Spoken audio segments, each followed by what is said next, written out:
Hello students, welcome to বৈরাগ্য শিক্ষা নিকেতন। আজকের আলোচনা প্রবন্ধ রচনা, বিষয় বিশ্ব উষ্ণায়ন। মাধ্যমিক এবং উচ্চ মাধ্যমিক পরীক্ষার্থীদের জন্য এটি একটি অত্যন্ত গুরুত্বপূর্ণ প্রবন্ধ রচনা। বিশ্ব উষ্ণায়ন সম্পর্কে এই প্রবন্ধটি আমি পয়েন্টে ভাগ করে করে লিখে রেখেছি। প্রত্যেকটি পয়েন্ট তোমাদের মনে থাকবে, সহজ সরলভাবে লেখা আছে। তাহলে চলো আলোচনা শুরু করি। প্রথমে ভূমিকা। বিশ্ব উষ্ণায়ন বা গ্লোবাল ওয়ার্মিং হল পৃথিবীর গড় তাপমাত্রা বৃদ্ধি। শিল্প বিপ্লবের পর থেকে মানবজাতির ক্রমবর্ধমান কার্যকলাপের ফলে এই উষ্ণায়ন প্রক্রিয়া ত্বরান্বিত হয়েছে।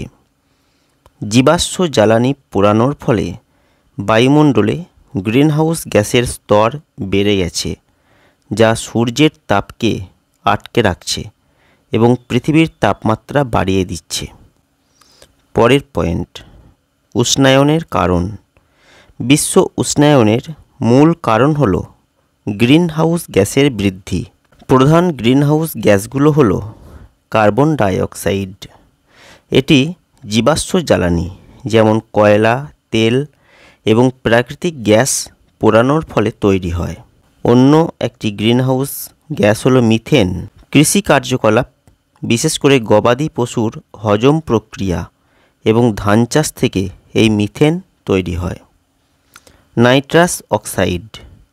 কৃষি এবং শিল্প থেকে নাইট্রাস অক্সাইড তৈরি হয়। ফ্লুরিনেটেড গ্যাস, এটি শিল্প থেকে তৈরি হয়। পরের পয়েন্ট হচ্ছে প্রভাব।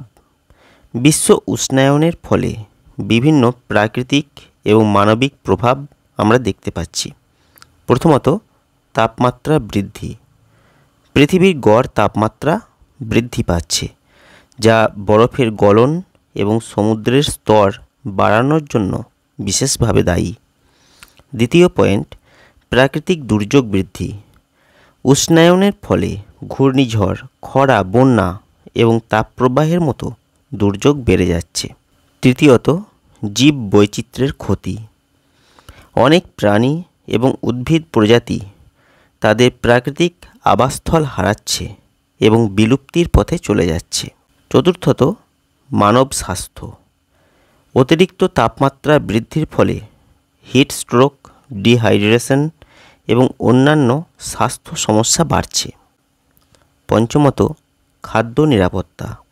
উষ্ণায়নের ফলে কৃষি উৎপাদন ক্ষতিগ্রস্ত হচ্ছে, যা খাদ্য নিরাপত্তার জন্য হুমকি তৈরি করছে।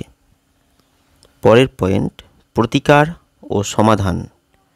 বিশ্ব উষ্ণায়ন রোধে বিভিন্ন পদক্ষেপ গ্রহণ করা যেতে পারে, যেমন পুনর্নবীকরণযোগ্য শক্তির ব্যবহার, সৌরশক্তি, বায়ুশক্তি এবং জলবিদ্যুৎ ব্যবহার বাড়িয়ে জীবাশ্ম জ্বালানির ব্যবহার কমাতে হবে। দ্বিতীয়ত, শক্তি সঞ্চয়। শক্তি দক্ষতা বৃদ্ধি এবং শক্তির অপচয় রোধ করতে হবে। তৃতীয়ত, বৃক্ষরোপণ। বৃক্ষরোপণের মাধ্যমে কার্বন ডাইঅক্সাইডের পরিমাণ হ্রাস করতে হবে। চতুর্থত, নিরাপদ কৃষি প্রক্রিয়া। টেকসই কৃষি প্রক্রিয়া অবলম্বন করে মিথেন এবং নাইট্রাস অক্সাইড নির্গমন কমাতে হবে। পঞ্চমত, নীতিমালা এবং আন্তর্জাতিক সহযোগিতা। আন্তর্জাতিক চুক্তি এবং পরিবেশ বান্ধব নীতিমালা প্রণয়ন এবং কার্যকর করতে হবে। পরের পয়েন্ট, উপসংহার। বিশ্ব উষ্ণায়ন একটি গুরুতর বৈশ্বিক সমস্যা, যার প্রভাব সব দেশেই পড়েছে। এটি রোধে সকলের সম্মিলিত প্রচেষ্টার প্রয়োজন। সরকার, শিল্প এবং সাধারণ মানুষের যৌথ উদ্যোগের মাধ্যমে আমরা একটি টেকসই এবং পরিবেশ বান্ধব ভবিষ্যৎ গড়ে তুলতে পারি। ডিয়ার স্টুডেন্টস, এই হলো বিশ্ব উষ্ণায়ন সম্পর্কে একটি প্রবন্ধ রচনা। কেমন লাগলো আজকের এই প্রবন্ধ? কমেন্ট করে জানাবেন। ভিডিওটিকে যদি ভালো লাগে লাইক করবেন, শেয়ার করবেন আর অবশ্যই চ্যানেলটিকে সাবস্ক্রাইব করবেন।